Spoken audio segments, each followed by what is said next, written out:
Muy buenas tardes. De parte del Instituto de Investigaciones Jurídicas de la Universidad de Costa Rica, les damos una cordial bienvenida a estas quintas jornadas de investigación. Inicialmente tendremos las palabras de bienvenida y la introducción al evento por parte de nuestro director, el doctor Gustavo Chang Mora. Muy buenas tardes a todas las personas que nos acompañan en el auditorio, mini auditorio del sexto piso de la Facultad de Derecho y a todas las personas que nos acompañan por los canales digitales del Instituto de Investigaciones Jurídicas. Hoy, 19 de septiembre del año 2024, iniciamos el cuarto día de estas quintas jornadas de investigación. 5 años ya en que los investigadores y las investigadoras del instituto pues nos exponen los avances de sus pesquisas y los importantes hallazgos que han realizado en sus investigaciones. Es importante recordar que este año el Instituto de Investigaciones Jurídicas está cumpliendo 49 años y el año entrante estaremos ya celebrando medio siglo de existencia. Así que el próximo año, cuando realicemos las sextas jornadas, pues además tendremos un gran motivo para celebrar este pequeño espacio, pero importante espacio para la investigación. El día de hoy, 19 de septiembre, tendremos 4 exposiciones. La primera de ellas la realizará el doctor Jaime Ordóñez Chacón, investigador de este instituto, catedrático de la Facultad de Derecho, quien aborda una importantísima reflexión que viene desarrollando desde hace ya varios años alrededor del tema de la desigualdad económica y la erosión de los derechos humanos en Costa Rica. Una esencial reflexión, sobre todo en momentos históricos en que las inequidades sociales se hacen cada vez más evidentes y en momento en que justamente estas inequidades van fracturando la convivencia democrática, ¿verdad? Y un pacto, como dice el autor, que se había construido a lo largo de muchos años alrededor de instituciones y prácticas democráticas que se creían ya instaladas. Luego del profesor Ordóñez tendremos 2 exposiciones del doctor Miguel Román. La primera de ellas sobre el naturalismo en Costa Rica, un análisis histórico de su desarrollo en los siglos XIX y XX. Posteriormente, una importante investigación desarrollada acerca del derecho a la intimidad, un análisis de su evolución histórica en la cultura jurídica costarricense. A las 6:30 del día de hoy, el profesor David Fallas, investigador de este instituto también, expondrá los resultados que ha obtenido hasta ahora en su investigación sobre la pandemia y la normativa sobre tributos y gasto público en Costa Rica, investigación adscrita al Observatorio Sociojurídico de la Justicia y las Políticas Públicas. Antes de finalizar esta presentación, obviamente quiero agradecer al profesor Ordóñez por su dedicación a la investigación, por el tiempo que dedica para participar también de estas jornadas y sobre todo por informarnos acerca de temas tan esenciales en esta coyuntura histórica en particular. Antes de darle la palabra al profesor Ordóñez, vamos a hacer una breve reseña o síntesis de su hoja de vida, la cual realizará Diana en este momento. Muchísimas gracias y buenas tardes. Bien, tal y como lo indicaba nuestro director, el doctor Gustavo Chang Mora, el día de hoy en mesa principal tendremos a nuestro investigador, el doctor Jaime Ordóñez Chacón, quien nos va a estar presentando su trabajo de investigación titulado Desigualdad económica y erosión de los derechos humanos, el caso de Costa Rica. El doctor Jaime Ordóñez Chacón es director del Instituto Centroamericano de Gobernabilidad y profesor catedrático de Teoría del Estado en esta misma universidad. Es doctor en Derecho Internacional por la Universidad Complutense de Madrid y es máster en Ciencias Políticas por The George Washington University. Ha sido profesor invitado en varias universidades estadounidenses, asesor de Naciones Unidas, el Banco Mundial, el Gobierno de Noruega, el Instituto Interamericano de Derechos Humanos, UNICEF y ACNUR. Coordina el proyecto Observatorio de la Democracia en Centroamérica, que reúne a más de 120 investigadores de la región, y ha publicado alrededor de 12 libros y más de 75 artículos especializados en revistas nacionales y extranjeras. El tiempo es suyo, doctor. Muy bien. Muchas gracias a todas las personas presentes en este auditorio y a quienes nos siguen por las redes de la Universidad de Costa Rica. En primer lugar, decirles que en esta tarde muy lluviosa estoy dando esta conferencia. De aquí tengo que salir, aunque no lo crean, a la zona Bribri en la noche, amanecer allá, porque este proyecto se realiza en zonas urbanas de Costa Rica y en zonas rurales también. Y mañana tenemos una reunión con buena parte de la población Bribri en la mañana, así que tipos 5:30 de la tarde saldré corriendo literalmente a cruzar el país para dirigirme a la zona Bribri. Esta conferencia en realidad es la continuación de un estudio que la Universidad de Costa Rica y el Instituto de Investigaciones Jurídicas, por medio de un servidor, realizamos hace 6 o 7 años, como decía el doctor Gustavo Chang, sobre uno de los temas esenciales de nuestro tiempo, no únicamente en Costa Rica, sino a nivel internacional, que es la pobreza y la desigualdad. Si hay un elemento que fractura las democracias, que genera distorsiones en la democracia, incluso ascenso de populismos en una gran cantidad de lugares de América Latina, gobernantes populistas que vemos ganar elecciones sucesivamente, aquí en Europa, en los Estados Unidos ha sucedido, etcétera, es en buena parte resultado de que la democracia no está respondiendo adecuadamente las demandas ciudadanas. Y uno de estos problemas tiene que ver con el tema de esta investigación, que es la desigualdad, la pobreza y la desigualdad. En primer lugar, esta es una investigación que, como ustedes verán, tiene varios momentos. Tiene un análisis empírico de datos que incluso busca desmontar alguna serie de falsos mitos estadísticos que tenemos en Costa Rica, un país que desafortunadamente sigue bastante adormecido con frases, ideas como el país más feliz del mundo, la democracia perfecta, etcétera, y toda la estadística que de los últimos 5 o 10 años nos demuestra que mucho de esto se nos ha derrumbado, se nos ha caído. Número uno. Número dos, confrontar esto con alguna estadística nueva que nos demuestra las grandes fracturas que tenemos como sociedad. Costa Rica, que estaba considerada entre 1990 y 1996 como una de las 2 democracias ejemplares de América Latina y del hemisferio, junto con Uruguay, que sin embargo vive momentos muy complejos hoy día. Número uno, confrontar esta información estadística, y número dos, hacer una reflexión teórica sobre el problema de la pobreza y la desigualdad y los retos que el país tiene, en la línea de lo que planteaba el director del Instituto de Investigaciones Jurídicas, el doctor Gustavo Chang. Es decir, estas investigaciones tienen como objetivo hacer una contribución al país. Es decir, hacemos investigación para la acción social, para colaborar con el país con ideas muy concretas, como ustedes verán que existen en esta investigación.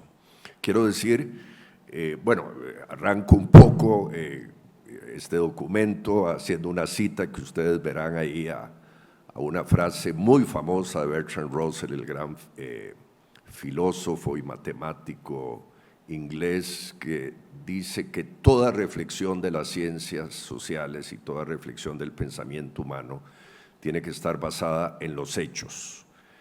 Y número dos, un par de reflexiones de un viejo sabio que todavía anda por ahí a sus 93, 94 años, Noam Chomsky, que nos recuerda la responsabilidad de quienes nos dedicamos al mundo académico, intelectual, de decir la verdad a toda costa.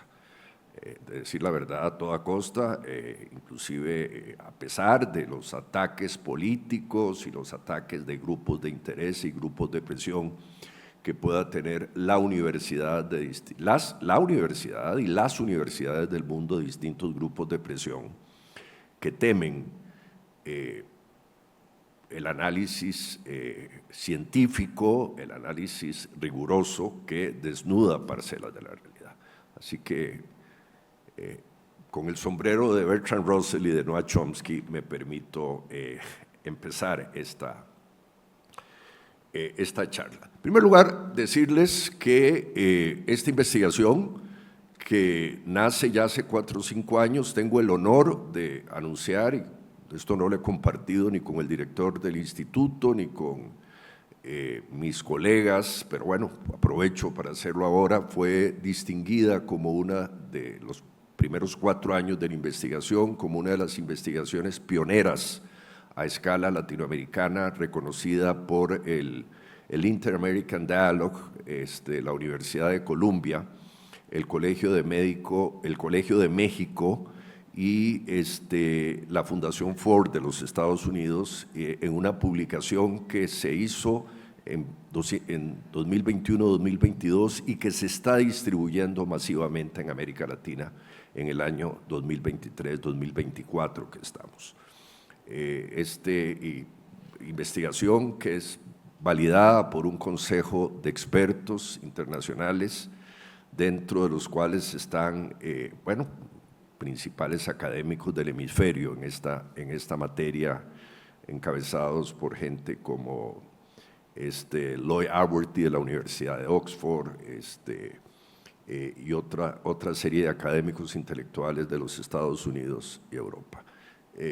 No por ser yo el autor de la investigación, sino porque lo hacemos en el seno de esta Universidad de Costa Rica, en la cual nos sentimos tan orgullosos, la primera universidad de Centroamérica y el Caribe. Tengo el orgullo de informar de esta distinción, la cual en su momento pues compartiré con mis colegas universitarios, con la decana, la rectoría, etcétera.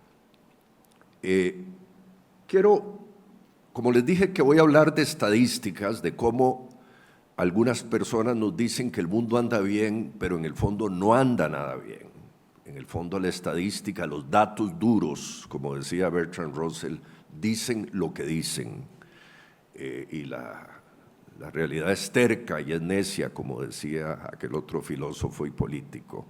Quiero ponerles un breve video sobre la situación de la infancia en Costa Rica, porque vamos a utilizar el problema de la infancia justamente como un parámetro para ver si los indicadores que tenemos en materia de pobreza y desigualdad en Costa Rica son correctos o no, y cuál es la verdadera situación. Las guarderías y los precarios enfrentan una situación en común. Niños que viven en condición de pobreza y pobreza extrema. Es un video que nos habla de la situación de la pobreza extrema en Costa Rica, que nos informa que no solo somos el país con mayor... El 40% de la niñez y adolescencia del país pertenece a hogares en pobreza. Con un 40% de la infancia en línea de pobreza. 156,000 menores, o sea, casi medio millón de personas. Casi medio millón de niños los tenemos en situación de pobreza en Costa Rica. Somos el país con porcentaje de la OCDE con mayor porcentaje de niñez en pobreza. Adultos encargados, no se están satisfaciendo adecuadamente a las necesidades básicas, no hay un adulto que supervise que el niño no se esté socializando en la calle, alguien que le acompañe para que pueda asistir todos los días a la escuela. Nos dice la encargada del PANI que adicionalmente son niños que viven en una situación de enorme precariedad, donde habitan más de 21,000 personas. La gran mayoría en cuarterías, en zonas muy marginales del gran área metropolitana. También en otros lados, en donde hay niños que están jugando en la calle o están jugando en las aceras, como la Costa Rica antaño, pero con los peligros de hoy. Y eso lo hacen porque realmente... Y que aparte de esto, son niños que no los absorbe el sistema educativo, lo cual es gravísimo, porque digamos, la solución histórica era que los niños en situación de grave pobreza los podía absorber el sistema educativo, al menos las madres los enviaban, pero en el deterioro financiero, la inversión en educación que se está experimentando en los últimos años, ya ni siquiera existe esa posibilidad. Aquí existe un programa esencial que está narrando la encargada del PANI, y es que los comedores escolares, que servían como el mecanismo para que las madres de esos niños pobres, o el incentivo para que las madres de esos niños pobres enviaran a los niños, se están desmantelando en una gran parte del país, lo cual nos genera una situación de precariedad y desprotección, porque estos niños, al vivir en cuarterías, terminan en la calle. Y son niños de 5, 6, 7, 8, 9 años de edad que a esas muy tempranas edades entran dentro de los círculos de la droga, de la prostitución, etc. 40% de la niñez costarricense. Realmente muy lamentable. Nosotros como organización que protegemos a la niñez nos preocupa bastante el hecho de que nos está hablando aquí personajes personeras de la UNICEF, del PANI, de la Fundación Pan y Amor, que hacen, bueno, dentro de los rangos de sus posibilidades institucionales, por atender este problema. Costa Rica actualmente está liderando una lista, sin embargo, no necesariamente de datos positivos. Dice que somos líderes en una lista muy grave y muy triste, que es la mayor cantidad de niños de pobreza de la OCDE. Con un porcentaje de 27%, por segundo lugar Turquía con un 22% y en tercer lugar Israel también con un 22%. El Patronato Nacional... Este es un video, y déjenme decírselos con absoluta franqueza, que es devastador saber que el 40% de nuestra infancia está en esta situación y sin embargo no ha tenido la difusión del caso. Por alguna razón ha sido ocultado, ha sido vedado, y debería tener una difusión nacional. Bueno, es una de las grandes paradojas de nuestros medios de comunicación, ¿verdad?, que informan de una serie de banalidades, pero no necesariamente de los temas más importantes. Bien, esta situación nos plantea una paradoja, una contradicción. Aquí hay una gran contradicción informativa. Por un lado, esta información dura está basada en datos de institutos del IENA-CIDE de la Universidad Nacional de Costa Rica, donde sus investigadores, en un informe del 14 de diciembre de 2023, nos dicen que un 38% de las personas menores de edad están en situación de pobreza, lo cual coincide claramente, 38-40%, con la información que nos daba UNICEF. Y nos dice la Universidad Nacional, en un informe inclusive paralelo, con información estadística dura del Estado de la Nación, que la estadística podría ser incluso peor en zonas rurales, que tendríamos un nivel de pobreza de nuestra infancia del orden del 50%. Información del Centro de Estadística e Información Económica más importante de la Universidad Nacional de Costa Rica. Información de la Fundación Pan y Amor. La Fundación Pan y Amor nos dice que la pobreza infantil y adolescente, en un informe del 17 de enero del 2024 de este propio año, alcanza efectivamente, de acuerdo a la información que ellos manejan, un 38%. Es decir, estamos en el parámetro del 38-40%. Ya se lanza una alarma, dice, bueno, que esto en un momento donde las autoridades públicas, el actual gobierno, decide bajar el presupuesto general de la educación pública, de la pretensión de un 8% del Producto Interno Bruto, del Producto Interno Bruto, que es nuestra obligación constitucional, a un 5,9%, es decir, la inversión más baja de la última década, de los últimos 12 años en realidad, que se está haciendo en educación. Es decir, no solo estamos con una situación gravísima, un 40% de los niños en situación de pobreza, sino que la medida que toma el gobierno es reducir más aún los presupuestos educativos. Con un problema gravísimo, y es que el disminuir la inversión en educación genera efectos perversos en varias direcciones. No solo porque el sistema educativo tiene esos retenedores escolares, de los cuales hemos hablado, los comedores escolares, el sistema docente, las ofertas informáticas, etcétera, de un sistema educativo para atraer a los niños, sino que estamos ante un 40% de la infancia costarricense que literalmente la estamos hipotecando. Es decir, es gente que no tendrá competitividades humanas, que no entrarán al umbral de ciudadanía. Después hablaremos qué es el umbral de ciudadanía. Entonces, sigo con la estadística dura, la cual voy a confrontar después con algo que nos va a llamar mucho la atención, y hablo aquí de la gran paradoja de la estadística de la Costa Rica en estos momentos. Nos dice el Estado de la Nación y nos dice la Universidad Nacional que estamos en un 40% prácticamente de niñez pobre, nos dice la Fundación Pan y Amor que estamos en un 40% de la fundación de la población de la infancia en línea de pobreza, un 40%, pero también nos lo dice el Programa de las Naciones Unidas para la Infancia. En un informe del 2021 que se ha grabado, de acuerdo, eran ya 1 de cada 3 menores, es decir, el 33% de los niños estaban en situación de pobreza. Este informe era de septiembre del 2021. El análisis de la evolución de los indicadores que realizan instituciones como la UNA o como el Estado de la Nación o como la Fundación Pan y Amor, etcétera, incluso el propio proyecto que yo dirijo dentro de la Universidad de Costa Rica nos dice que esto se degradó justamente por el fenómeno del apagón educativo, que nace antes del fenómeno del COVID. Ustedes se acordarán que hubo una serie de fracturas políticas, económicas en el país que llevaron a que cerca de un año los niños no recibiesen educación, y después se extiende al COVID y después a las decisiones políticas. Son prácticamente 6 o 7 años.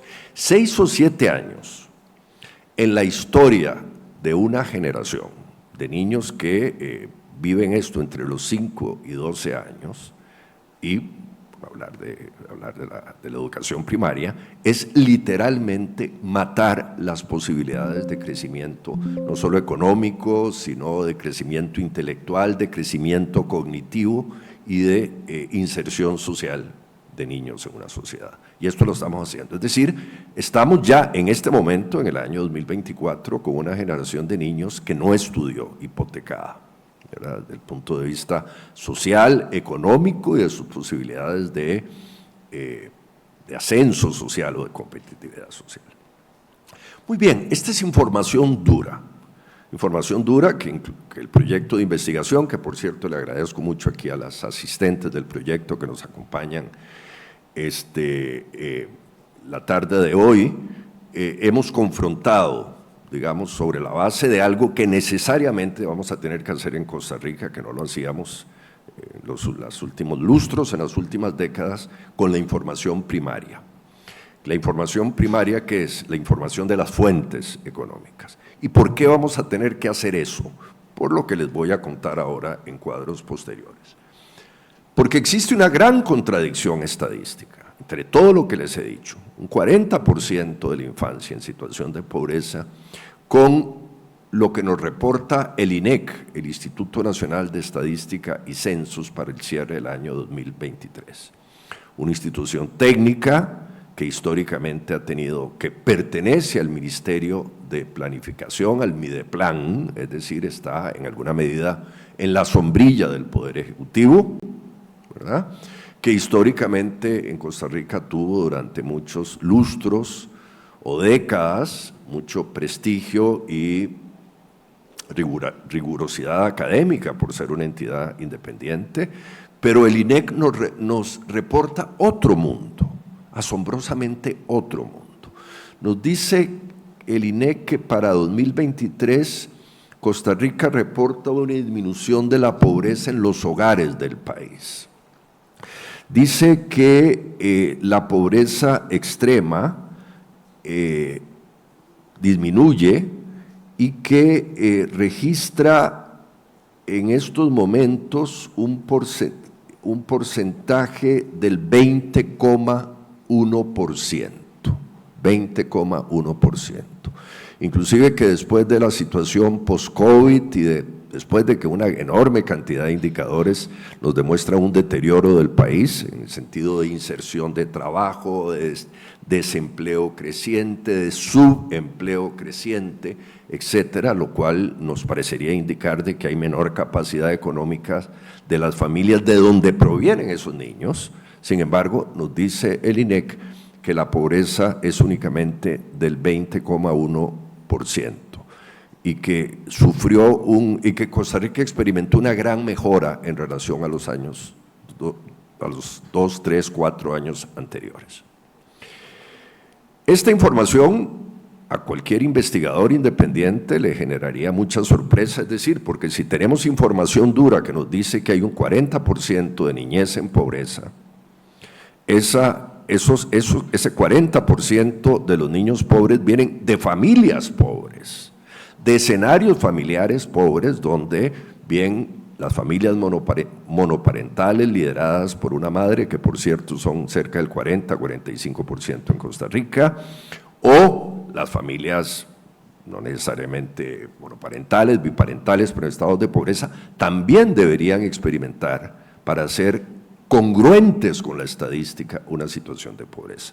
Pero el INEC nos pinta aquí otro mundo. Entonces, esto nos abre señales de alerta que empezamos a investigar, líneas de investigación que estamos haciendo en nuestro trabajo del Instituto de Investigaciones Jurídicas, con el apoyo, bueno, de no solo las asistentes, sino una serie de instituciones con las cuales tenemos contacto. Y esta contradicción estadística parece demostrar que existe algún maquillaje en algún lado, que existe información distorsionada en algún lado por lo siguiente. Si ese 38% de niños pobres provienen, que es una hipótesis de trabajo, del último quintil, que es el de mayor pobreza en un escenario como el costarricense, donde un 1%, donde siguiendo el patrón de América Latina, el 20%, y no es información del INEC, es información de Oxfam, de la Universidad de Oxford y del Banco Mundial, y del informe Taking on Inequality del Banco Mundial, que lo corre Tomás Piketty con Emanuel Sáez y una serie de economistas independientes desde el año 2016. Si en Costa Rica el 20% con mayor riqueza, el quintil superior, tiene un 83% de la riqueza, significa que el restante 80% de la población tiene en estos momentos concentrado apenas el 17% de la riqueza. O sea, un 20% tiene el 83%, el restante. Y en el análisis cruzado de indicadores nos aparece que el último 20%, pero estamos hablando del 20% de la población, ojo, de adultos y de niños, población general. Acordémonos que la división de quintiles no reconoce diferencias de edades. Ese 20% recibe únicamente, el 20% inferior, apenas el 3% del ingreso.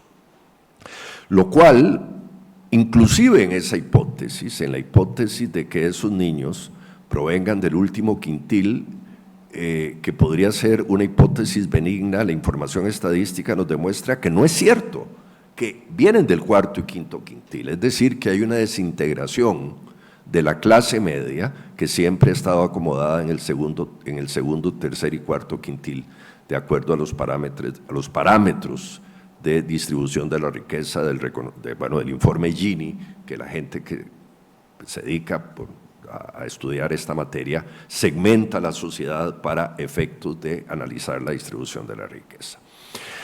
Luego, estamos ante una gravísima inconsistencia estadística que, aparte de esto, se demuestra por otros datos cruzados. La clave de la ciencia social, de la ciencia jurídica y de la ciencia social es hacer confrontación analítica de datos.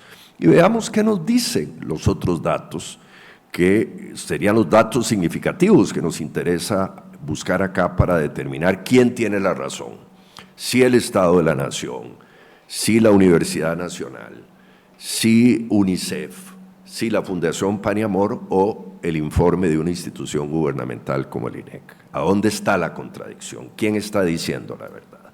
Bueno, el informe del 2023, y aquí es información del INEC, donde parece contradecirse a sí misma el INEC, dice que Costa Rica cerró en el año 2023 con 90,000 empleos menos y continúa un descenso, es decir, un deterioro de la fuerza de trabajo. Con una información en un estudio que fue un análisis periodístico con base en información dura del INEC de 2 de febrero de 2024, que nos indica en el primer párrafo analítico, después de analizar la estadística del INEC, que existe una reducción general en el último lustro, los últimos 5 años, de 214,000 personas en la fuerza de trabajo. Es decir, hay 214,000, casi 250,000 de costarricenses que salen de la fuerza de trabajo en los últimos 5 años. Y esto es muy serio, porque si la PEA, la población económicamente activa, es aproximadamente entre 1,600,000, 1,700,000 personas, 214,000 personas corresponde casi un 15% de la población económicamente activa que perdió sus puestos de trabajo. Es decir, la tasa de desempleo abierta no sería del 10 o 11%, sino estaríamos ante tasas de desempleo abierta, no de subempleo, que eso es un problema más serio, de desempleo abierta, que estarían rozando el 20, 22, 24% de la población costarricense. Con lo cual es congruente, digamos, con el dato de que tenemos, si hay un 24% de las familias en Costa Rica, de las personas en Costa Rica que están en desempleo abierto, y si tenemos un subempleo abierto que ronda entre el 40 y el 50%, parecería, el subempleo es distinto, acuérdense ustedes, son empleos ocasionales, etcétera, no hay formalidad, en general son escenarios de informalidad, ¿verdad?, laboral, donde existe un escenario de opacidad muy grande, ¿verdad? Esto sería congruente efectivamente con la estadística de que tenemos un 40% de la infancia en situación de pobreza. Lo cual nos lleva a pensar de que efectivamente la línea de pobreza, como se infiere de los documentos de Estado de la Nación, de UNICEF, de las otras entidades, Fundación Pan y Amor, de las otras entidades que han buscado información de origen, información de las fuentes estadísticas, o lo que estamos haciendo en este proyecto de investigación del Instituto de Investigaciones Jurídicas, estaríamos hablando de una línea de pobreza del orden al menos del 31-33%, es decir, 1 de cada 3 costarricenses es pobre y no el 20%, el 20,1% que nos dice la información del Poder Ejecutivo. Lo cual es congruente con otro dato informativo que quiero compartir con ustedes. Es una información del año 2022 que ha sido revelada recientemente a fines de 2023, 2024, del de la World Inequality Database, que es vamos a ver, el banco de datos sobre registros de inequidad en el planeta. Y el World Inequality Database nos dice algo asombroso, que en el hemisferio se experimenta una paradoja, y es que los países que mostraron crecimiento son aquellos que muestran también mayor desigualdad, porque los procesos de crecimiento económico, y un poco lo que dice el informe de Taking on Inequality del Banco Mundial, revisando la desigualdad del Banco Mundial de Piketty y Sáez, es decir, el crecimiento que no va acompañado de reformas tributarias adecuadas, en ocasiones elimina pobreza, pero paralelamente ensancha los términos de la distribución. Y entonces tenemos un cuadro escandaloso, que es el informe de esta línea de datos del Inequality World Database, que nos dice lo siguiente, que para el año 2022, y el informe se extiende al 2023 que pasó, Costa Rica sería el informe indica lo siguiente: ¿qué porcentaje de la riqueza nacional acumula el 1% más rico al interior de cada uno de los países? Y les voy a dar esta información porque no es por quintiles, sino que es es desagregada. Y nos dice Chile: en Chile tenemos 1% de la población que acumula el 49% de la riqueza. Chile, el gran milagro económico de los últimos 15, 20, 25 años en América Latina. En Brasil tendríamos un 1% de la población que acumula el 48%, en México un 1% de la población que acumula el 47%, en Perú un 1% de la población que acumula el 44%, y en Costa Rica, para que nos asustemos nosotros, 1% de la población que acumula el 35% de la riqueza. Es decir, si en los quintiles teníamos un 83% de la población que acumula el 20% de la riqueza, el quintil superior está, digamos, liderado por un grupo de súper ricos en América Latina, que en el caso de Costa Rica acumula el 35% de la riqueza. ¿A dónde está la contradicción con los otros informes estadísticos sobre distribución del Gini en América Latina que conocíamos en los últimos años? ¿Y cuál es, digamos, la diferencia del World Inequality Database?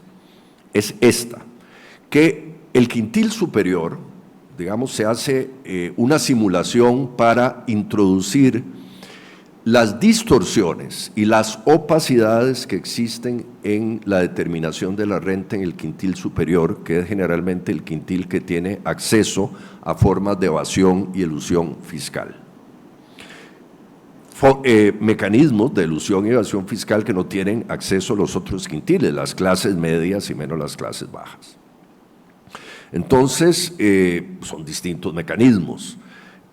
Algunos que son, comillas, legales, que son simples exoneraciones, simples exenciones impositivas, los regímenes de zonas francas, los regímenes de exención de impuestos que existen en Costa Rica, que existieron en Colombia, que han existido en algunos países de la región, pero digamos, aquí estamos ante figuras de elusión, que es el no pago de impuesto legitimado en virtud de una excepción tributaria, legitimación que, por cierto, ya el propio G20 a nivel mundial está diciendo, esto es absurdo. Es decir, los países más poderosos del planeta dicen, países como Costa Rica o Colombia en su momento le hacen trampa al sistema impositivo mundial.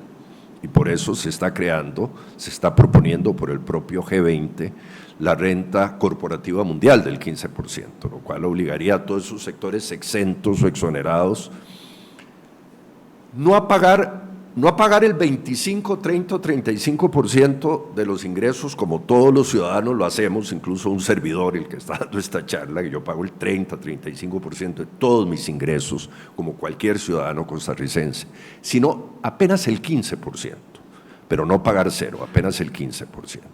Bueno, el primero es la ilusión, la elusión, que es el no pago justificado o legalizado, pero la otra forma son las distintas formas de evasión impositiva, por la existencia de figuras que lo permiten. Es decir, y en eso Costa Rica, quiero decirlo aquí abiertamente, todavía en el año 2024, después de una gran cantidad de gobiernos, porque las culpas están muy repartidas, no únicamente en este gobierno, sino de muchos gobiernos para atrás. Las figuras más modernas de materia tributaria, renta mundial, no la tenemos acá, seguimos con un régimen de renta territorial. Renta global no la tenemos acá, seguimos con un régimen de renta cedular. Y la inexistencia de un régimen de renta mundial, por ejemplo, que es una figura básica en todos los países de la OCDE, es la que permite que una gran cantidad, no solo de las empresas extranjeras, sino de empresarios costarricenses, se disfracen de empresas extranjeras y utilicen paraísos tributarios para hacer evasión fiscal. Bueno, estos elementos, que es la distorsión, que es la opacidad, que es la sombra no registrada en el primer quintil, es lo que se incorpora en este marco analítico. Entonces, la disparidad del Gini es mucho más grande en esta información que en la información tradicional con la cual hemos venido trabajando en los últimos años. Es decir, el tema es sustantivamente más grave de lo que creíamos. Muy bien, ante este escenario, entonces tenemos no solo, y hay otra información que está referida en el informe previo, en el que fue, les decía, publicado por la Fundación Ford, por el Inter-American Dialogue y estas otras entidades, y es que este escenario escandaloso desde el punto de vista estadístico que tiene Costa Rica fue ya reflejado en los informes de 2016 a 2021, 2022, en el informe de Banco Mundial de Piketty, SAES y Asociados, donde somos el 9º país más desigual del mundo. Ahora bien, la gran pregunta que se hace esta investigación es lo siguiente: nos interesa como sociedades, nos interesa como una sociedad como la costarricense, nos interesa la sociedad latinoamericana, nos interesa cualquier sociedad del planeta, el tema de las líneas de pobreza. ¿Nos interesa el porcentaje de gente pobre o nos interesa algo que sería más definitivo, más humano, más comprensivo, y es lo que podríamos llamar el umbral de ciudadanía? ¿Quién es ciudadano o no? Porque veamos la discusión internacional sobre las líneas de pobreza. Sobre esto ha habido, digamos, 3 grandes momentos. En primer lugar, la línea de pobreza tradicional que existió hasta los años 80, ¿verdad?, cuál se definía pobreza por persona. Eran pobres las personas que recibían menos de 1, 2 o 3 dólares al día. Absurdo, no nos servían para nada. Es decir, 1, 2 o 3 dólares al día, 90 dólares al mes en el mejor de los casos, servían para que una persona pudiese satisfacer sus necesidades alimenticias en el mejor de los casos. O sea, consumir entre 2.400 y 3.200 calorías al día. Pero ni siquiera le resolvía el problema de acceso a la salud, de acceso al techo, de acceso a la vivienda, de acceso al trabajo, de acceso a la educación, de acceso a la salud. Entonces, fue un sistema absolutamente anticuado. Fue anticuado hasta que en 1990 un gran economista inglés, del cual todos ustedes han oído hablar muchísimo, Amartya Sen, economista indio, de Calcuta, de Delhi, y que después vivió muchos años en Inglaterra, que gana el Premio Nobel de Economía, lanza el Índice de Desarrollo Humano en el año 90-91, que cambia el parámetro. Dice, no nos interesan las líneas de pobreza, lo que nos interesa son los derechos, el acceso a los derechos que las personas tengan. Porque si una persona recibe 1, 2, 3 o 4 dólares al día, 90 dólares al mes o 120, lo que sea, en primer lugar es absolutamente relativo y inconducente, porque una cosa son 90 dólares en una zona rural de Haití o del África subsahariana a $90 en una ciudad como San José de Costa Rica, por cierto, que es de las ciudades más caras de América Latina, o $90 en Bogotá o en Buenos Aires o en Santiago. La persona tiene prácticamente ni siquiera acceso a la ingesta proteínica. Entonces, Amartya Sen revoluciona las ciencias sociales, lanza el informe de desarrollo humano, ¿verdad? Que el índice de desarrollo humano del PNUD de las Naciones Unidas, que cambia el paradigma del trabajo. Y nos dice, lo que nos interesa es si las personas tienen acceso a la salud, si tienen acceso a la educación, si tienen acceso a la participación política, en el caso de la salud, si tienen acceso a la salud preventiva y a la salud curativa, que son dos dimensiones muy distintas que después ahora voy a entrar a analizar. Y esta es la segunda línea de trabajo. El índice, esto se expresa en algo que el INEC después empezó a trabajar, que es el índice de pobreza multidimensional. Pero el índice de pobreza multidimensional que el INEC en Costa Rica y varias otras instituciones en América Latina y otros lugares del mundo adaptan, se convierte en una canasta, y aquí está el problema fundamental, en una canasta de acceso a bienes y algunos servicios, pero no a la totalidad de servicios públicos que satisfacen las necesidades o la creación de capacidades humanas. Es decir, la lectura, el índice de pobreza multidimensional no capta toda la riqueza que Amartya Sen, digamos teóricamente, plantea en su día. Acuérdense que Amartya Sen gana, bueno, entre muchas otras obras, el Premio Nobel de Economía por un texto famosísimo que se llamaba Libertad como capacidad. Libertad como capacidad. Uno es libre, no si tiene el derecho constitucional, no si tiene el derecho otorgado por legislación sustantiva para satisfacer determinadas necesidades y derechos, sino uno es libre si no existe un acto restrictivo del Estado, pero si además el Estado o el ámbito de lo público tiene los programas sociales para que esas libertades se vuelvan reales. Es decir, en ese tercero, cuarto y quinto quintil, las clases medias, medias bajas y los sectores más desfavorecidos de la sociedad, la educación pública.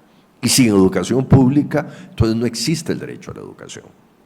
Y sin salud pública no existe el derecho a la salud.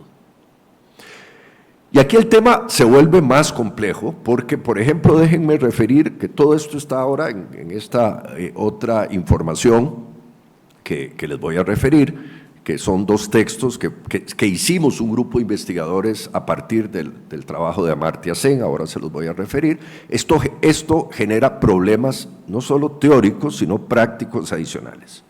Por ejemplo, veamos el problema del derecho a la salud. El derecho a la salud tiene dos dimensiones desde el punto de vista internacional y ha estado muy discutido por Amartya Sen y su equipo. Una cosa es el ámbito de la salud preventiva y otro es el ámbito de la salud curativa.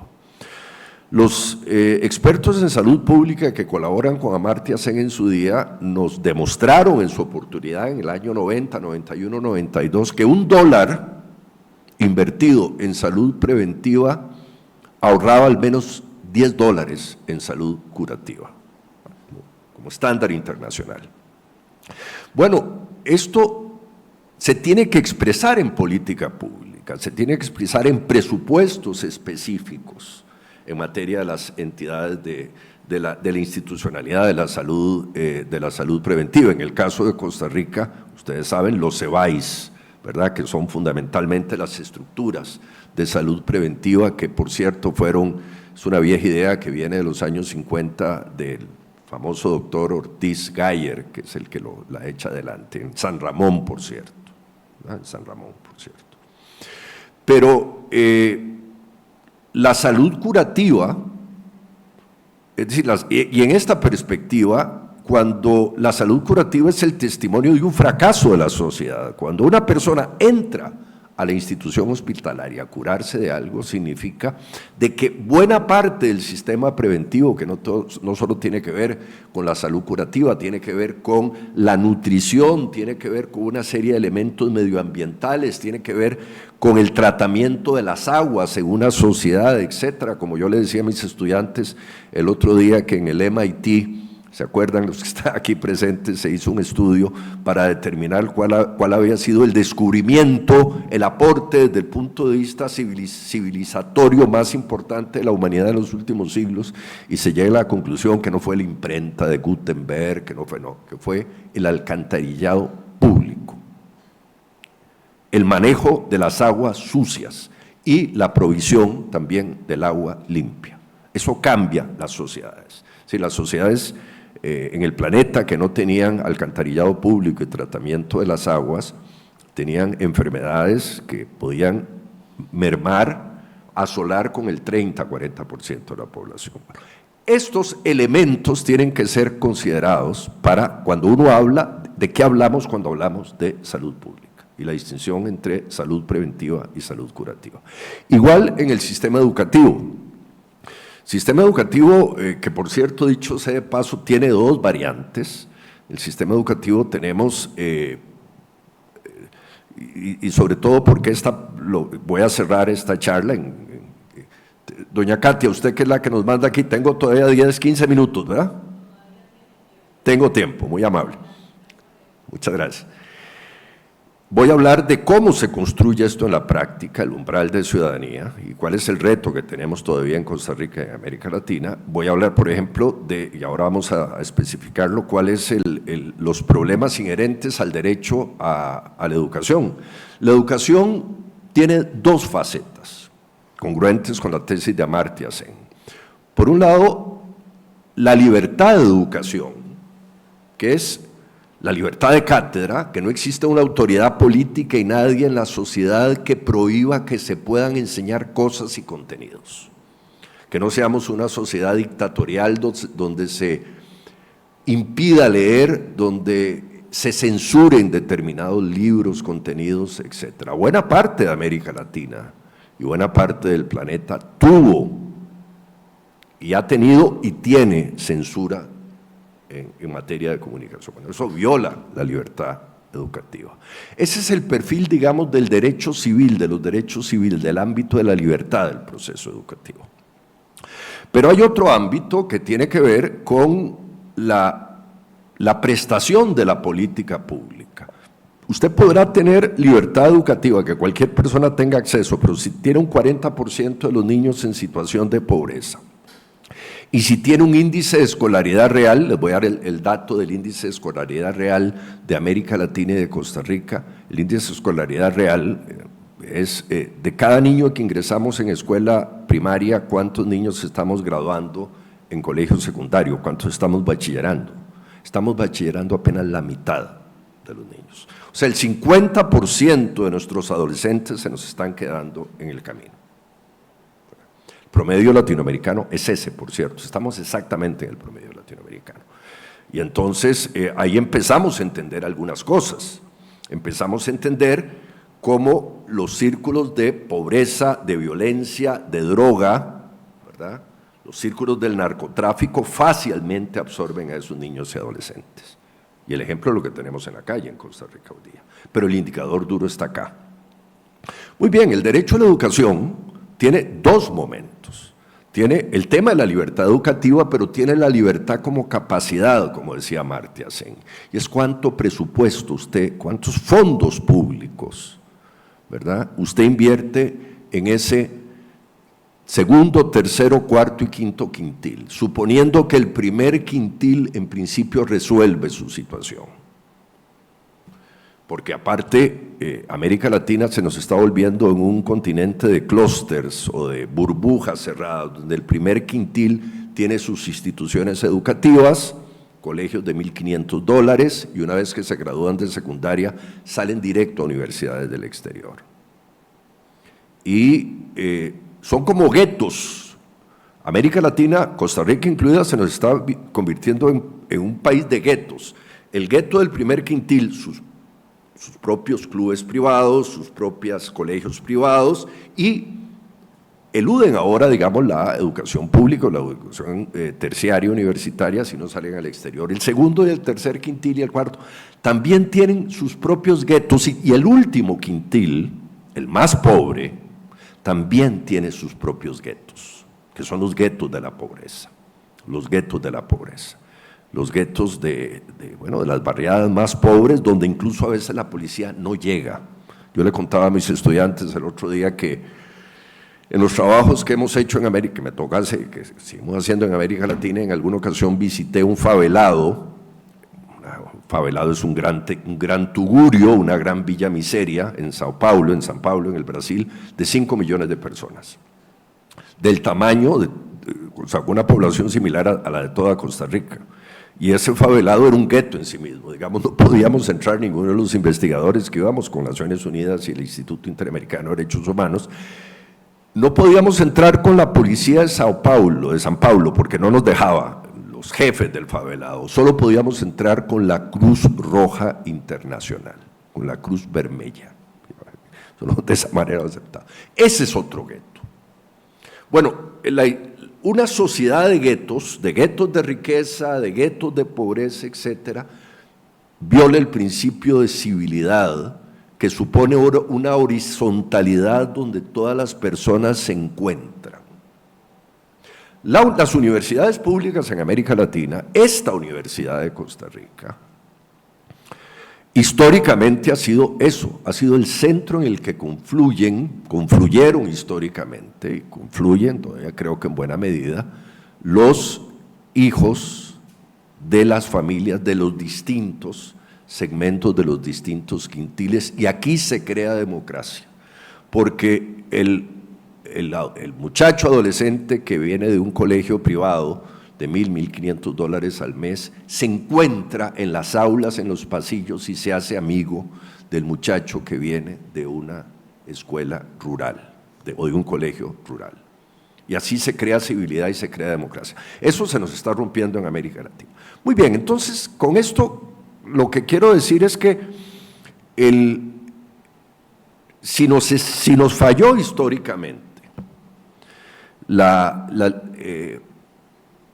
digamos, el parámetro de las líneas de pobreza, si no nos interesa, ¿para qué nos va a interesar si alguien gana $2 o $3 o $4 al mes? Y decir que si gana 5 ya no es pobre, y sin embargo no tiene acceso a ningún derecho. Vean la gran falacia desde el punto de vista técnico, semántica que estábamos utilizando en nuestras ciencias sociales. Lo que nos interesaba era un índice bastante más complejo relacionado con derechos como el de Amartya Sen. Muy bien, pero eso se traduce mal. Yo creo que hubo un enorme problema en el diseño de las canastas de bienes y derechos, de las canastas de acceso a derechos, de las comillas canastas básicas de los índices de pobreza multidimensional que se han venido trabajando hasta ahora, en los cuales hubo avances y hubo retrocesos. ¿Cuál es la solución? La última parte de esta presentación está relacionada con las soluciones que estamos proponiendo en el proyecto que me toca dirigir aquí en la Universidad de Costa Rica, en el Instituto de Investigaciones Jurídicas, pero que también están trabajando otra serie de personas en América Latina. La historia es antigua. Cuando Amartya Sen lanza su proyecto, paralelamente, dos instituciones en América Latina estábamos en contacto con Amartya Sen, incluso reunimos con él en algunas ocasiones, él y su equipo de investigadores, por cierto, un grupo importante de economistas de la India y de Pakistán. Mencionaba a mis estudiantes que es asombrosa la cantidad de brillantísimos economistas que da esa región del mundo, India y Pakistán. Esas dos instituciones son, porque siguen haciendo sus trabajos, la Comisión Económica para América Latina de las Naciones Unidas, la CEPAL, y el Instituto Interamericano de Derechos Humanos, donde yo trabajaba en esa oportunidad, por cierto, bajo el liderazgo de uno de los grandes juristas que ha dado América Latina en toda su historia, Antônio Augusto Cansado Trindade, del Brasil. Fue presidente de la Corte Interamericana de Derechos Humanos, presidente del Instituto Interamericano de Derechos Humanos, juez de la Corte Internacional de Justicia, que se nos acaba de morir hace 2, 3 años en forma muy prematura, a sus 71, 72 años, cuando tenía todavía muchísimo por producir. Con Antonio Cansado Trindade y con los expertos de la CEPAL y un grupo de investigadores que acompañamos a Antonio, decidimos lanzar una réplica, una interpretación de la propuesta de Amartya Sen desde el punto de vista de la teoría de los derechos. Es decir, cómo se hace obligatorio en una sociedad, cómo deberían hacerse obligatorios los distintos derechos planteados por Amartya Sen en materia del derecho constitucional, del derecho administrativo, del derecho financiero, del derecho tributario y, ojo, y pongo aquí énfasis, del derecho tributario y del derecho hacendario, que son absolutamente esenciales. Sin un correcto derecho tributario y un correcto derecho hacendario, que son muy distintos, el derecho tributario tiene que ver con los ingresos y el derecho hacendario con el régimen de imputación del gasto. Sin esos componentes jurídicos, toda la propuesta se vuelve poesía, es decir, no tiene asidero institucional práctico. Y esto que a mí me encanta la poesía, me apasiona por muchas razones, pero una cosa es la poesía y otra cosa es la ciencia social. Y el derecho duro, cómo hacer exigible las obligaciones. Esto genera este texto, La igualdad de los modernos, que fue un texto liminar que se publica en el año 89, y posteriormente un servidor con Estanislao en el Banco Mundial. El Banco Mundial me pide trabajar con ellos y trabajamos con Estanislao de Gacitúa, con Shelton Davis y con un queridísimo amigo costarricense que muchos de los que oirán esta charla se acordarán de él, Carlos Sojo, uno de nuestros principales sociólogos en Costa Rica, con el cual trabajé muchísimo en América Latina, otro que se nos murió en forma absolutamente prematura a los 48, 49 años de edad, hace como 6, 7 años. Con Carlos hicimos este trabajo también, reinterpretando, digamos, lo que habíamos hecho con el Banco Mundial, con la CEPAL y con el Instituto Interamericano de Derechos Humanos, para definir cuáles eran los parámetros de cómo convertir en derechos esas exigencias sociales y la teoría de libertad como capacidad de Amartya Sen. Y esto nos llevó a este trabajo que estamos en estos momentos reinterpretando y trayendo a tiempo presente, en el caso de Costa Rica y América Latina, donde aquí, bueno, esta presentación, yo sé que los que están en el auditorio la ven peor de los que lo ven, de lo que lo ven por vía de redes sociales, pero sin embargo esto lo vamos a transformar todavía en los próximos días en un documento mucho más claro, donde se establecen 3 niveles analíticos para efectos de construir normas. Normas duras, o sea, cómo generar normas en materia de derecho constitucional, de derecho tributario, de derecho hacendario, de derecho público, de derecho de familia, exigibles para hacer cumplir esos derechos que nos planteaba Amartya Sen. El primer problema que nos planteábamos era la distinción de los derechos y de los objetivos de estos derechos de acuerdo a la teoría de Amartya Sen y cómo lo aplicábamos en la hipótesis de la CEPAL y del IDH. Y distinguíamos que para construir ese umbral de ciudadanía, entonces el concepto que íbamos a crear ya no era línea de pobreza, ya no era índice de pobreza multidimensional, sino algo mucho más avanzado, que es umbral de ciudadanía. Lo que nos interesa en una sociedad no es saber cuántas personas son pobres o cuántas tienen acceso a esa canasta mínima de bienes y derechos. Lo que nos interesa es saber cuántas personas tienen acceso a un conjunto de derechos y pueden ser considerados ciudadanos o no. Porque usted podrá estar arriba o abajo de la línea de pobreza, dentro de la canasta de adquisición de bienes y servicios, pero sin embargo no ser ciudadano, no tener acceso a la salud pública preventiva, no tener acceso a la participación política, no tener acceso a una serie de elementos que constituyen ciudadanía. Y entonces distinguimos estos tres niveles de discusión. Uno, los llamados derechos y valores económicos, que vendrían a ser el derecho no jerarquizados, no unos más importantes que otro, porque este fue un problema de las clasificaciones tradicionales. Decir que, bueno, ciertamente el derecho a la alimentación es vital, porque si no usted se muere, pero el derecho a la alimentación es vital al igual que el derecho a la educación o el derecho a la salud, porque el derecho a la educación crea capacidades sociales. En fin, no jerarquizados, como unos más importantes que otros, pero sistematizados, de acuerdo a su concepción, tendríamos los derechos y valores económicos, el derecho a la participación económica, el derecho al comercio, el derecho a la satisfacción de necesidades básicas, el derecho a la organización de empresas y el derecho a la afiliación sindical, organización cooperativa o similar.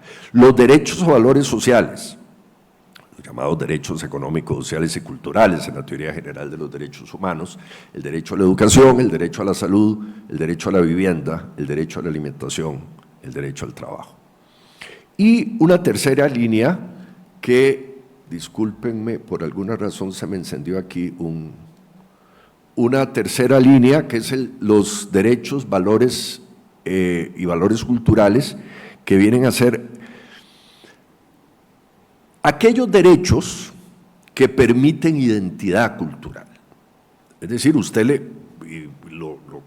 planteo en estos términos, usted le podrá tener un escenario social donde alguien tenga acceso a la alimentación básica, digamos a la ingesta proteínica de 2.400, 3.200 calorías diarias, acceso al derecho a la salud, derecho a la educación, o al menos en condiciones aceptables, que ese es un problema, además, definir cuál es el umbral de satisfacción de ese derecho, pero si no resuelve el problema de sus identidades culturales, o el acceso a la cultura, o los intercambios, etcétera, no, es decir, la población bribri que en determinado momento, o la población boruca o la población cabécar, que en determinado momento se le intenta todavía incautar sus tierras por, comillas, el Estado occidental criollo costarricense, donde, por ejemplo, la propiedad de la tierra en la población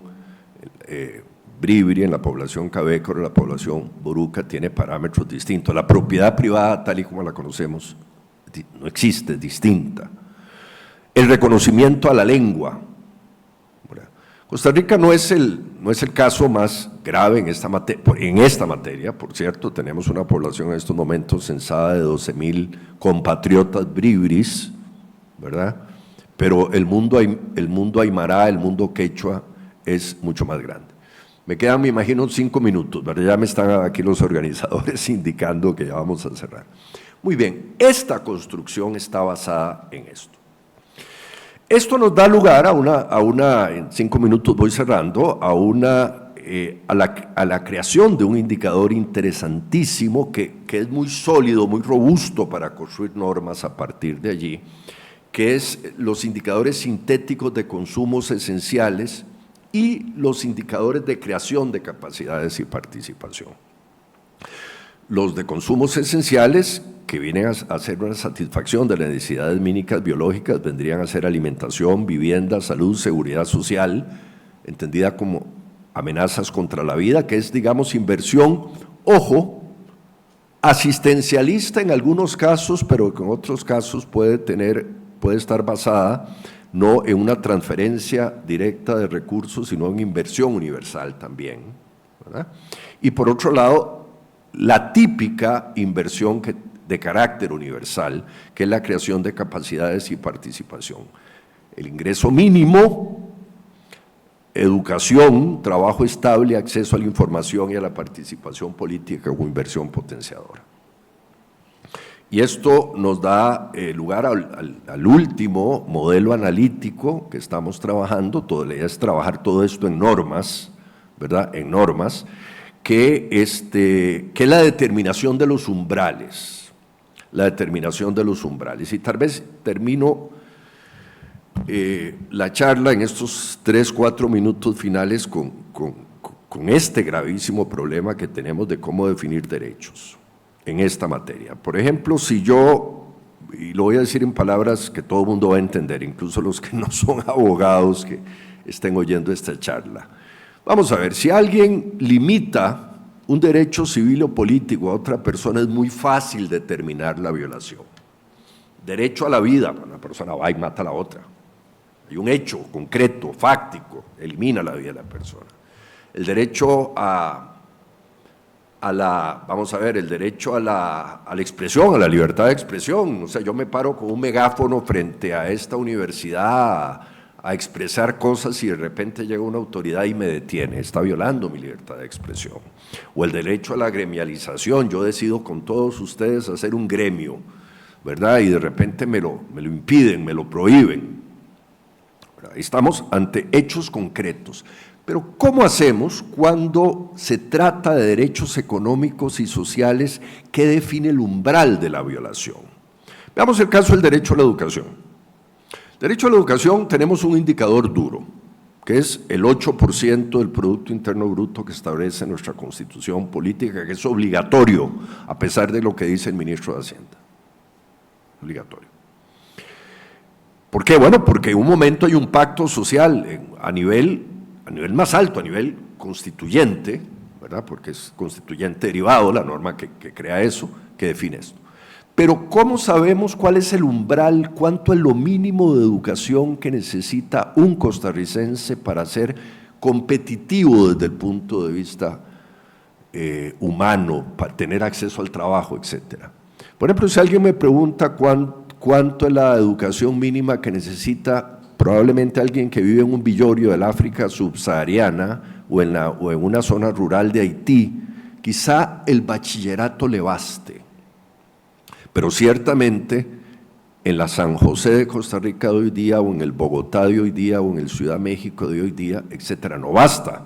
Entonces necesitamos no solo bachillerar a esa persona, sino darle educación terciaria universitaria o educación terciaria técnica. Eso es un umbral educativo. Y significa que si nosotros no estamos logrando ese umbral, no estamos incluyendo a esa persona en la línea de ciudadanía. Y eso se desagrega en una serie de elementos, porque existen, digamos, metaindicadores y subindicadores. Un subindicador sería que para que ese niño logre bachillerarse y logre llegar a la educación terciaria, la educación universitaria, educación técnica, que sea técnico del INA o que se gradúe de esta Universidad de Costa Rica, va a tener que superar, sobre todo si está en el quinto, cuarto y tercer quintil, sobre todo en el quinto, en el cuarto y probablemente en el tercero, porque tenemos una clase media desintegrándose, un montón de años donde tendrá que tener acceso a la nutrición, acceso a la información básica, etcétera. Ese subindicador, vean que no es un metaindicador, sino que es un indicador desagregado, nos obliga a crear indicadores de cuál es la cobertura mínima en materia de educación, de comedores escolares, o en materia del descubrimiento que hicimos con mi querido amigo Carlos Ojo en América Latina en estos proyectos que corrimos por varios países, y es que los 3 elementos que retienen, que hacen que los estudiantes, que los niños se queden en el aula. Número 1, en efecto, los comedores escolares, lo cual resuelve al 40% de la población en pobreza. Las madres de esos niños mandan al chiquito a la escuela para que se lo devuelvan comido, con 3 comidas, pero aparte de eso, la capacidad del currículo y de la capacidad docente y las actividades extracurriculares. Sobre esto tenemos que crear indicadores, exactamente lo mismo que en tema de salud pública. ¿Cuáles son los indicadores de cobertura de EVAIS? ¿Qué incluye un EVAIS? ¿Cuáles son los mecanismos protectores en materia de salubridad? Y ahí estamos mal, déjeme participar un dato, con esto voy cerrando la charla, que pocos costarricenses saben. ¿Ustedes saben cuál es el porcentaje de aguas tratadas que tiene Costa Rica? O sea, aguas que son procesadas o bien por tanques sépticos, por mecanismos de tratamiento de agua de toda nuestra vida urbana o nuestra vida industrial, apenas el 5%. el 95% lo estamos echando a las cuencas de los ríos. Ahí estamos, justamente, violando un indicador esencial. A ese nivel de regulación tenemos que llegar y no hemos llegado todavía. Con esto termino la charla y ha sido un enorme gusto en nombre del Instituto de Investigaciones Jurídicas de la Universidad de Costa Rica estar con ustedes. Buenas tardes.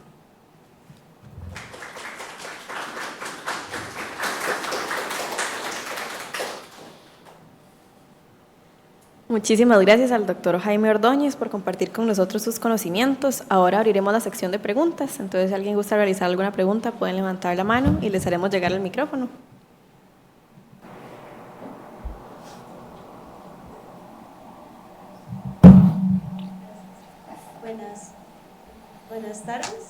Buenas tardes. Yo tengo una pregunta y es porque nos habló mucho de las problemáticas del país, más que todo la falta de inversión en el país, porque una de las problemáticas para los trabajadores es el hecho de la falta de acceso a derechos básicos como la educación y la salud. Sin embargo, se sabe que la Caja tiene un fallo gigante ahorita, ¿verdad?, para brindar servicios de salud, tanto preventivos como curativos, por decirlo así, y también la educación pública, que se ha notado la menor inversión pública, digamos, en educación en los últimos 17 años. A pesar de eso, también el país cuenta con una gran deuda externa. Entonces, ¿cómo se podría iniciar a brindar esos servicios públicos a pesar de que se muestra como una negación a querer darlos y que aún así las personas, de hecho un 52% del país todavía apoya al gobierno actual y está de acuerdo con sus políticas? Entonces, si no se toma una conciencia común de las personas al respecto, pero tampoco se brindan servicios públicos, ni la educación, ni la salud, y la desigualdad está aumentando, ¿cuál sería como un paso que se podría tomar para ir mejorando esta situación? Gracias. Muy bien, vamos a ver, la pregunta tiene dos niveles. Y hay un nivel en que, vamos a ver, me pica la lengua, como decían los abuelitos del tiempo de antes, por empezar a hablar de política, etcétera, pero no voy a no caer en esa área. Y es que, bueno, gran parte de las soluciones escapan al ámbito jurídico y al ámbito de la construcción de indicadores duros, que es el objetivo de este trabajo del Instituto de Investigaciones Jurídicas. Acordémonos que es un análisis sobre los instrumentos jurídicos para corregir los problemas de desigualdad y de pobreza y desigualdad en Costa Rica y en América Latina. Ahora bien, hecha esa aclaración, voy a hacer un comentario sobre lo que estás planteando, que tiene que ver ya con los acuerdos sociales internos, con los acuerdos políticos en una sociedad. Yo lo que puedo decir es que hay una es decir, que en estos momentos nuestra clase política, nuestros partidos políticos no están representando en su gran mayoría, no solo el partido político del gobierno, sino la gran mayoría de nuestros partidos de oposición, tal vez, sin duda, con la excepción de unos 6, 7, 8 diputados, que están haciendo un trabajo muy valiente, no están representando a los intereses de ese 70-80% de la población que pertenece a los quintiles inferiores. Es decir, paradójicamente tenemos partidos políticos defendiendo los intereses únicamente del quintil superior, de los sectores más privilegiados de la sociedad, lo cual es absurdo. Costa Rica se construyó de otra manera. Las grandes reformas sociales, económicas y jurídicas de los años 40, 50, que dieron lugar a esta universidad, impulsadas, y vamos a decirlo abiertamente, por Calderón Guardia, por Manuel Mora, por Monseñor Zanabria primeramente, después por Figueres Ferrer, Rodrigo Facio, a cuyo nombre se le debe este campus, etcétera, y todo ese grupo de políticos de la mitad del siglo XX diseñan, digamos, una política institucional y normativa para fortalecer clases medias, o sea, para fortalecer el segundo, tercero y cuarto quintil. Y yo tengo la impresión de que en los últimos 20, 25 años venimos en un claro bueno, no la impresión, los indicadores nos lo dicen, venimos en un clarísimo retroceso. Esos partidos ya no representan lo que eran. Esos partidos que ahora son oposición, que parece que no hacen ninguna oposición, dicho sea de paso, parecen partidos comparsa de grupos de interés. Entonces, la respuesta a tu pregunta es, la solución es política. Y yo aprovecho esta charla para transmitirle a todos, al igual que lo hago con mis estudiantes prácticamente en todas las clases, yo creo que deberían entrar a la participación política. Yo, en alguna medida, tengo mi justificación. Cuando fui estudiante universitario, algunos de mis colegas que oigan esta charla lo sabrán, cuando fui estudiante universitario fui presidente de la Federación de Estudiantes, presidente de la Asociación de Estudiantes de Derecho y presidente de la Federación de Estudiantes Universitarios, y tuve la dicha, el honor de acompañar al rector de ese momento, Fernando Durán Ayanegui. Yo era presidente de la FEUR, a mi querido amigo presidente de la FEUNA, Jaime Gamboa, de Malpaís, por cierto, y el rector de la UNI, etcétera. Hicimos aquella marcha de 30,000 estudiantes a la Asamblea Legislativa, que llenamos San José, inundamos San José, se quebraron vidrieras de la Asamblea Legislativa, pero se aprobaron los presupuestos de las FES. Éramos una juventud que estábamos apasionados por la política, nos gustaba la política. Yo lo que quisiera transmitirle a los estudiantes que oyen estas charlas, no solo a mis estudiantes que están acá, que ya están cansados de oírme en lo que les digo, uno viene a la universidad no únicamente a adquirir créditos para graduarse, viene a la universidad a convertirse en ciudadano y ciudadana. Y eso implica participación política. Luego, la respuesta a tu pregunta es participación política. Esto, lo que hemos hablado hoy, son los instrumentos que se van a necesitar para hacer reformas. Pero eso no lo puedes hacer si no tenés diputados, líderes políticos y gente que impulse estas reformas. ¿Tenemos alguna otra pregunta?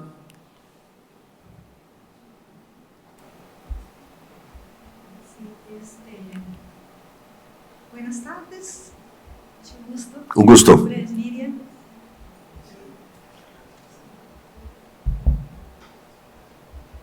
Sí.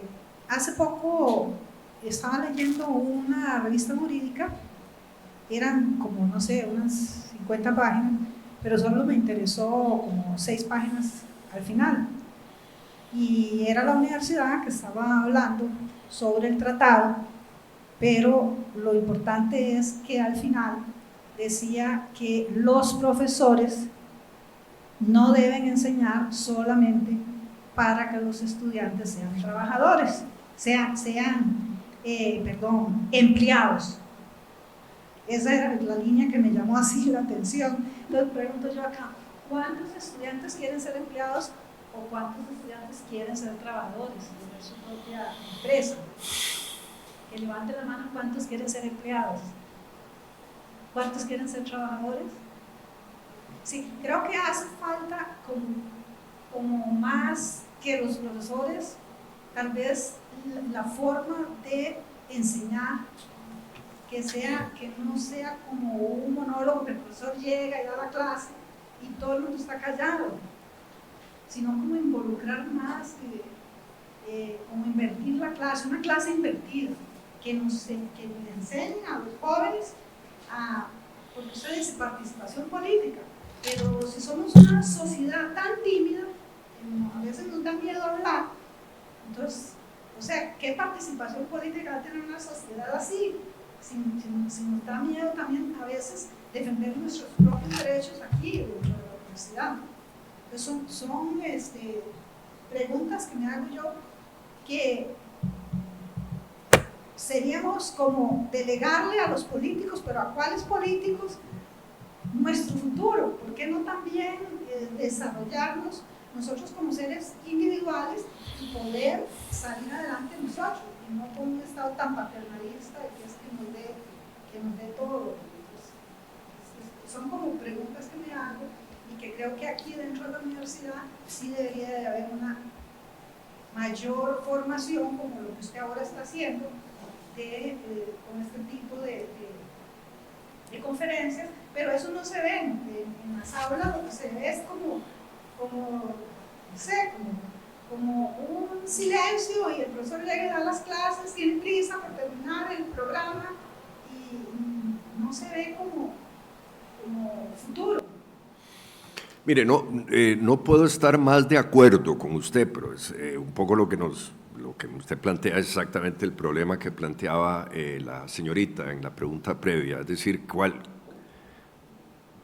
¿por dónde agarramos la punta del pabilo, la punta del mecate, como decían en el tiempo de antes, para jalarlo y cambiar las cosas? Yo creo que, de nuevo, la educación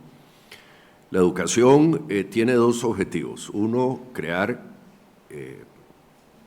generar aprendizaje, aptitudes para graduarse en disciplinas, pero adicionalmente, en el caso, al menos de las universidades públicas, crear ciudadanos. Y yo le puedo decir que al menos yo creo que hay muchísimos profesores en esta universidad, en esta facultad, con las mismas preocupaciones que usted expresa y que yo tengo. En el caso nuestro de la cátedra de Teoría del Estado, que por cierto soy coordinador de la Cátedra de Teoría del Estado, me enorgullezco de haber heredado esta cátedra que fue fundada en su día ni más ni menos que por Rodrigo Facio y por Rodrigo Madrigal Montealegre, fundador de la Escuela de Ciencias Políticas, y don Alfonso Carro. Haberle heredado del propio don Alfonso, y bueno, mis estudiantes son testigos, todos mis colegas, profesores y yo, Edgar Odio, Rodolfo Montero, los profesores y profesoras que han pasado por la cátedra, tratamos de hacer un trabajo académico riguroso y sólido, pero somos fácilmente incitadores sociales. Créanme que reiteradamente le pedimos a la gente que participe en política, insistimos en las responsabilidades cívicas de las personas en esta materia para cambiar las cosas, y coincido con usted.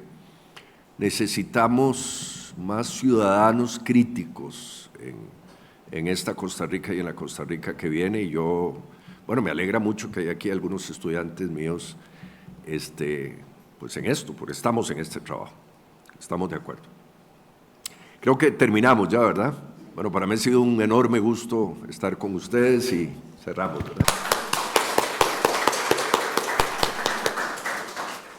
Bien, le agradecemos al doctor Jaime Ordóñez por habernos acompañado el día de hoy, por compartir sus conocimientos, por estar aquí, a quienes nos vieron desde redes sociales y también a todos los que estuvieron de manera presencial.